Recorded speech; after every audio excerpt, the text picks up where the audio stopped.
Hi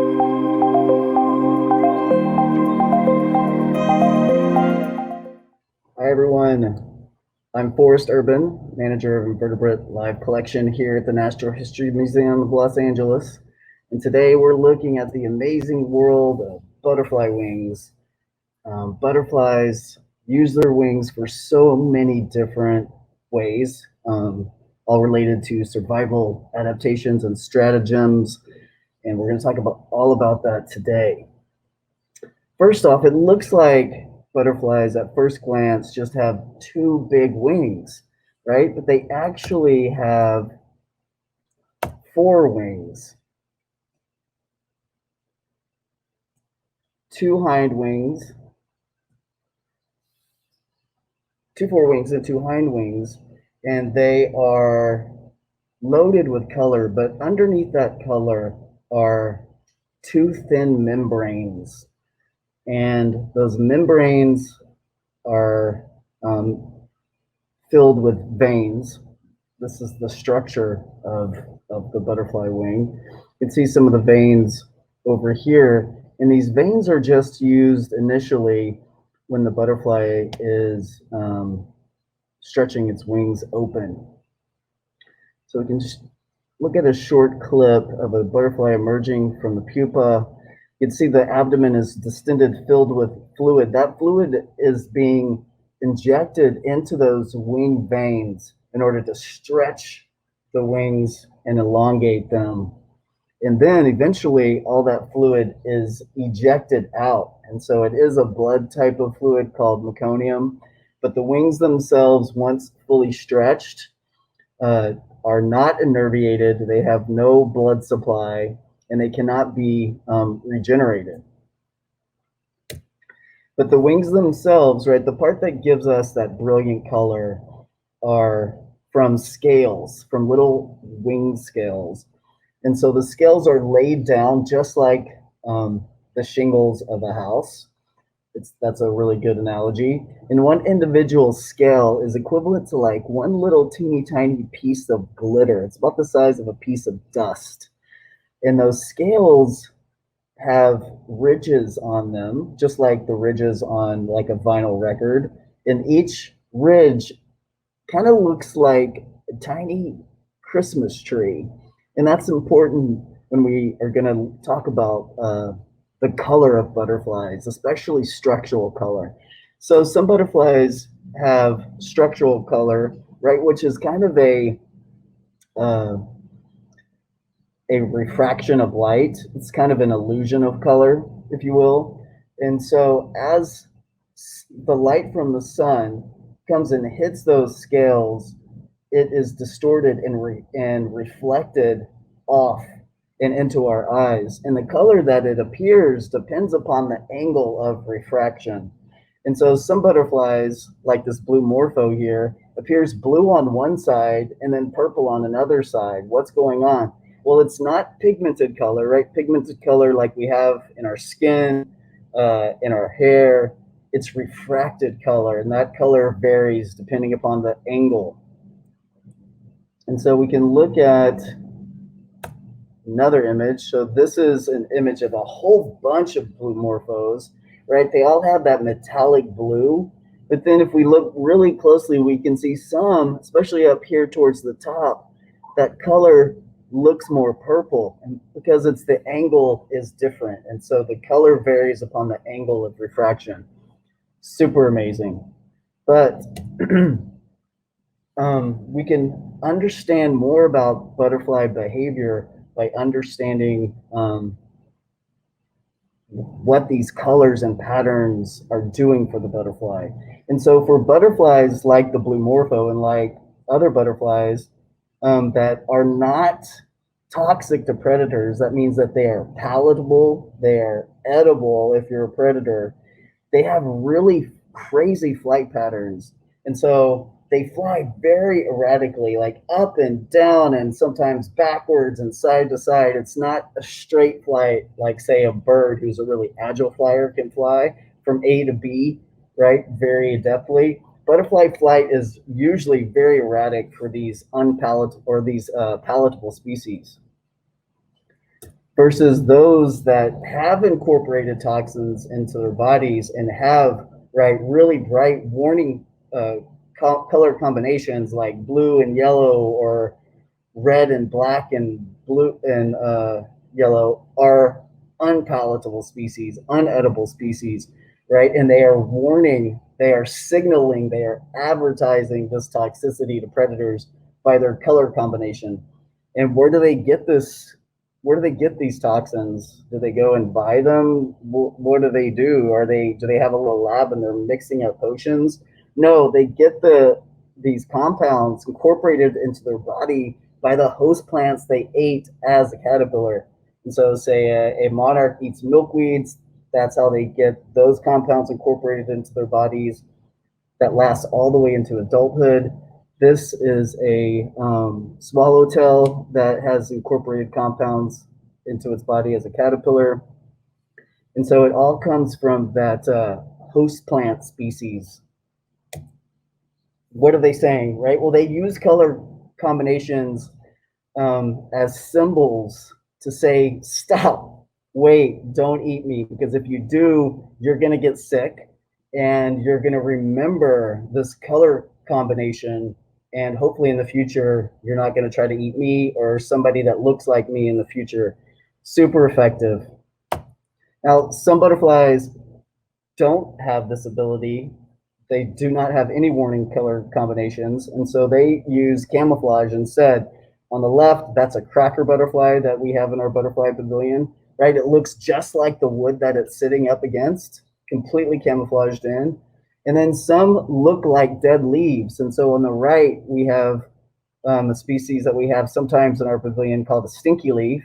And so it's sitting with a whole bunch of real leaves, and the actual butterfly is this one, right? You can see the antenna here, and this is its body, and these are the wings. Really looks amazingly like a dead leaf. It even has a venation that looks like leaf venation. And then this is what the butterfly looks like when you see the top side. Super amazing. Now, the back side of the blue morpho looks like this. So it is cryptic on the back side. And then in addition, it has these eye spots. And it's thought that these eye spots signal to other smaller predators, wait, I'm a bigger predator. If you're going to try to eat me, I might try to eat you instead. So super amazing. Now, this is an owl butterfly. Why do you think it looks like an owl butterfly, right? It has big forward-facing eyes and wings that look like owl plumage. Super amazing, right? This is one side by side with an owl. It really looks like right? And owls are predators and pretty scary. So super amazing. Now, wings are actually built to break. They're fragile. They don't regenerate. They can be broken very, very easily. And that is, in some sense, by design, because birds are often, butterflies are often drawing a lot of attention to themselves, right? They have this slow, languid flight. They're big and showy patterns. And so they have evolved ways to try to control being attacked and to control being attacked on the margins, on the wings, on the outsides here. And so you can see some places that even looks like bird beak impressions at these break sites here. Super amazing. And we'll look at some swallowtails that really control how they're going to be attacked. And some butterflies even have ears on their wings. This is a blue morpho. Blue morphos have ears way down here on this portion of their hind wing. And so they are able to detect low frequency sounds coming from birds. And so high frequency sounds, that's like bird song. That's like saying, happy bird, bird's not about to attack me. There's no effect. But low frequency, that's bird wing flapping, that signals an immediate response. There's an immediate nerve impulse to the wing muscles, and the wings just start flapping, and so the butterfly can fly away. Super amazing. Our cracker butterflies that we have in the pavilion also have ears on their wings and the ability to make sound, and so they also make crackling sounds. That's why they're called crackers. So let's go to our camera and let's look at some of the things that we're going to look at today. All right, so let's start with the blue Morpho. First thing I want to show you are wing scales. And so we can get a little bit of wing scale onto our finger. Wow, I touched that one too roughly. Get a little bit of scales onto our finger. This is one of our old collection specimens that I've been experimenting with now for years. It's getting more brittle. And as I'm rubbing, I'm getting those pieces of dust, right? Those scales onto my finger.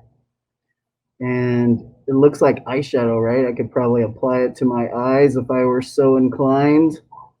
But this has caused some damage to the butterfly wing, right? As it loses scales, the wing, the membrane gets thinner and thinner, so it gets less and less colorful. The color is literally falling off.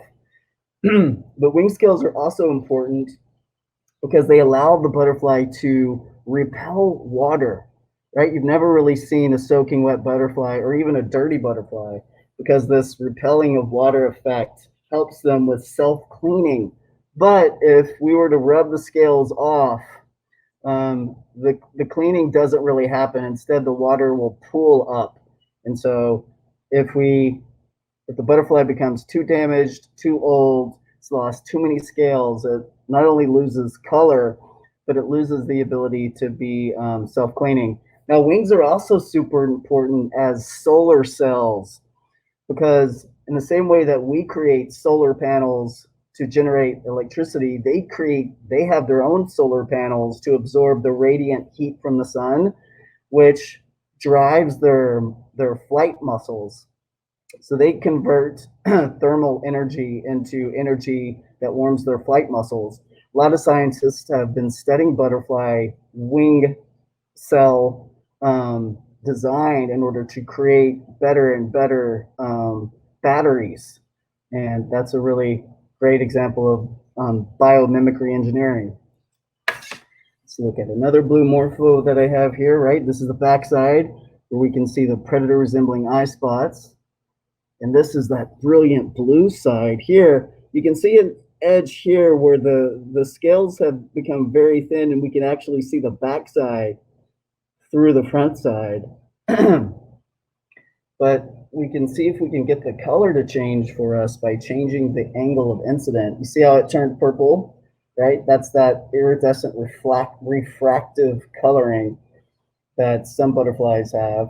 They don't have pigments, they have refractive color. Now this backside, this is pigmented color. So these are from biochromes, right? A form of biologically produced pigment in their cells. And then, right, a blue Morpho has a really great thing that it does called flash and dazzle. And so as they fly through the canopy of the rainforest, they're flashing blue on and off. It's kind of hard to do.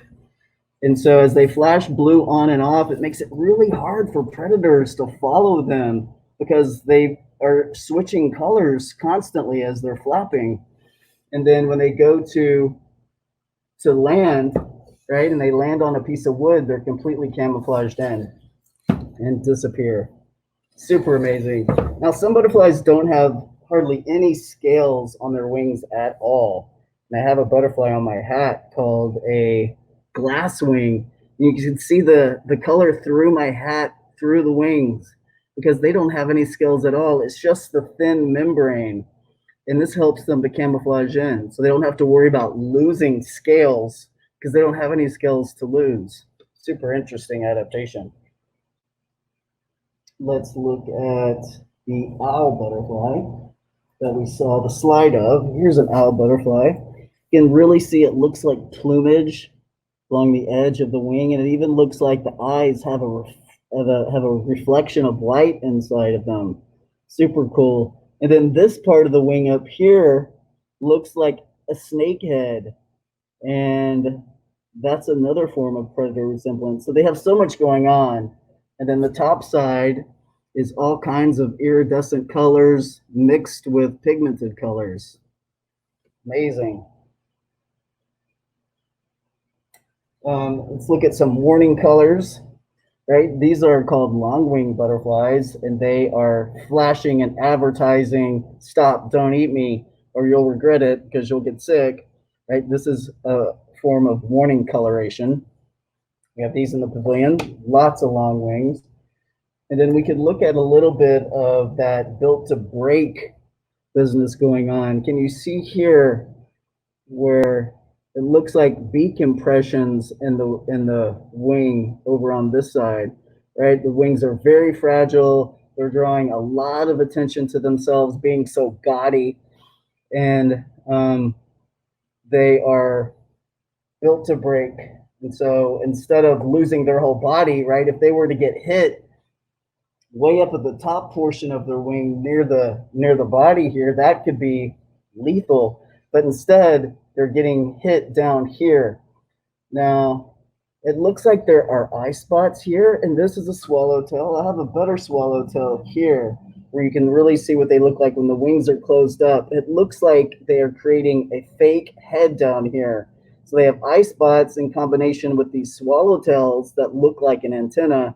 And so if they're going to get hit by a predator, they're going to get hit down here, because predators like to immobilize the heads so that they don't get bit by who they're attacking.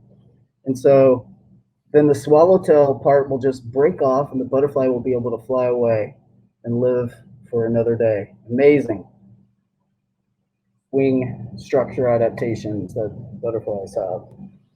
Well, I wanted to take you over to our emergence chambers to at least give you a sneak peek of some of the things that we have emerging today. And it's going to take